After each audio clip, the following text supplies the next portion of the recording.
வணக்கம். இன்னைக்கான வீடியோவில் நம்ம என்ன பார்க்க போகிறோம்னா, வைகுண்ட துவார தரிசனம் சம்மந்தப்பட்ட விசேஷ திவ்ய அனுகிரக ஹோமம் டிக்கெட் ஆஃப்லைனில் கொடுக்கறதா இருந்தது.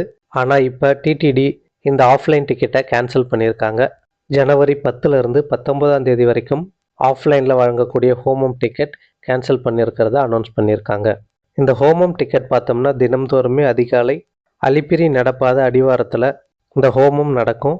ஆன்லைனில் புக் பண்ணியிருக்கவங்க இந்த ஹோமத்தில் நேரடியாக கலந்துக்கலாம். அதாவது ஹோமம் பார்த்தோம்னா காலையில் 9 மணிலேருந்து 11 மணி வரைக்கும் நடக்கும். இந்த ஹோமத்தில் பங்கேற்கிறவங்க ஹோமம் முடிஞ்ச உடனே அங்கே இருக்கக்கூடிய அதிகாரிகிட்ட நம்ம சீல் அண்ட் சிக்னேச்சர் வாங்கிக்கணும். அது ரொம்ப அவசியமானது. ஆஃப்லைனில் ஹோமம் டிக்கெட் வாங்கணும்னு நினைக்கிறவங்க அங்கே ஹோமம் நடக்கக்கூடிய இடத்துக்கு போயிட்டு நேரடியாகவே டிக்கெட் வாங்கிக்கலாம். இதுக்குன்னு தனியாக கவுண்டர்லாம் எதுவுமே கிடையாது. இது கப்பல் டிக்கெட் அப்படிங்கிறதுனால ஒரு டிக்கெட் 1600 ரூபாய் ஆகும். ஹோமம் நடக்கக்கூடிய இடத்துல 1000 ரூபா பே பண்ண வேண்டியது அவசியம் இருக்கும். அதுக்கடுத்து ஹோமம் முடிஞ்சதுக்கப்புறம் திருமலையில் போயிட்டு 600 ரூபாய் பே பண்ண வேண்டியது இருக்கும். அதாவது ஒரு நபருக்கு 300 ரூபாய்க்கு அப்படின்ற விகிதத்தில் 2 பேருக்கு 600 ரூபாய். ஏன்னா இந்த டிக்கெட் வாங்கினோம்னா 300 ரூபாய் ஸ்பெஷல் என்ட்ரி தரிசன வழியாக தான் நம்மள அலோவ் பண்ணுவாங்க. வைகுண்ட ஏகாதேசி அப்படின்னாலே நம்மளுக்கு ஞாபகம் வர்றது திருமலையில் அங்கே இருக்கக்கூடிய அலங்காரங்களும் வண்ண விளக்குகளும் தான் நம்மளுக்கு ஞாபகம் வரும். இந்த ஆண்டு 2025 நேற்றைக்கு நடந்த ஒரு சம்பவம் அது எல்லாத்தையுமே மறக்க அடிச்சிடுச்சு.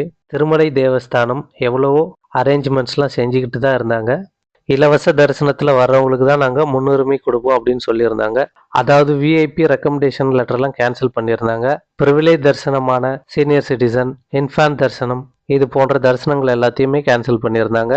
இருந்தாலும் இப்படி ஒரு சம்பவம் நடக்கிறதுக்கு என்ன காரணம்னு பார்த்தோம்னா, இந்த 10 நாளைக்கு நடக்கக்கூடிய வைகுண்ட ஏகாதேசியில் முதல் நாளே சாமி தரிசனம் எல்லாரும் பார்க்கணும் அப்படின்றதுனால தான் இந்த சம்பவம் நடந்திருக்கு. 10 நாட்களுக்கு இந்த துவார தரிசனம் இருக்க தான் போகுது. இதனால பொறுமையாக போயிட்டு சாமி தரிசனம் பார்க்கணுன்ற எண்ணம் யாருக்குமே கிடையாது. திருமலையில் பொதுவாகவே பார்த்தோம்னா வயதாகி நடக்க முடியாதவங்க கூட கோவிந்தா கோவிந்தான்ட்டு ஓட ஆரம்பிச்சிடுவாங்க. பக்தர்கள் இந்த நிலையை மாற்றிக்காம எவ்வளோ அரேஞ்ச்மெண்ட்ஸ் பண்ணாலுமே ரொம்ப ரொம்ப கஷ்டம்தான். போன வருஷம் நான் கடைசி நாள் 10வது நாள் தான் போய் பார்த்தேன். கியூ லைன்லாம் பார்த்தோம்னா ரொம்பவே காலியாக இருந்தது. அதாவது பார்த்தோம்னா கியூவில் ஒரு 10-20 பேர் கூட இருந்திருக்க மாட்டோம். ஸோ எல்லாருமே முதல் நாள் 2வது நாள் பார்க்கணுன்றதுக்காக தான் இத்தனை பிரச்சனையுமே நடக்குது. முதல் 3 நாட்களுக்கான எஸ்எஸ்டி டோக்கன்லாம் கொடுத்து முடிச்சாச்சு. அதாவது ஜனவரி 10, 11, 12க்கான டோக்கன்கள். மீதமுள்ள 7 நாட்களுக்கான டோக்கன்கள் எப்போதும் போலவே விஷ்ணு நிவாசம், ஸ்ரீனிவாசம், பூதேவி காம்ப்ளெக்ஸில் கொடுக்கறதாக அறிவிச்சிருக்காங்க. ஸ்ரீவாரிமெட்டில் தினம்தோறும் கொடுக்கக்கூடிய திவ்ய தரிசன் டோக்கன் ஜனவரி 10ஆம் தேதியிலிருந்து 19ஆம் தேதி வரைக்கும் கொடுக்க மாட்டாங்க. திருமலை பார்த்தோம்னா இப்போ ரொம்ப கூட்டமாக தான் இருக்கும். ஏன்னா இன்னும் 3 நாட்களுக்கான 1,20,000 டோக்கன்கள் கொடுத்து முடிச்சிருக்காங்க. இப்போ அத்தனை பேருமே பார்த்தோம்னா திருமலையில் தான் இருப்பாங்க.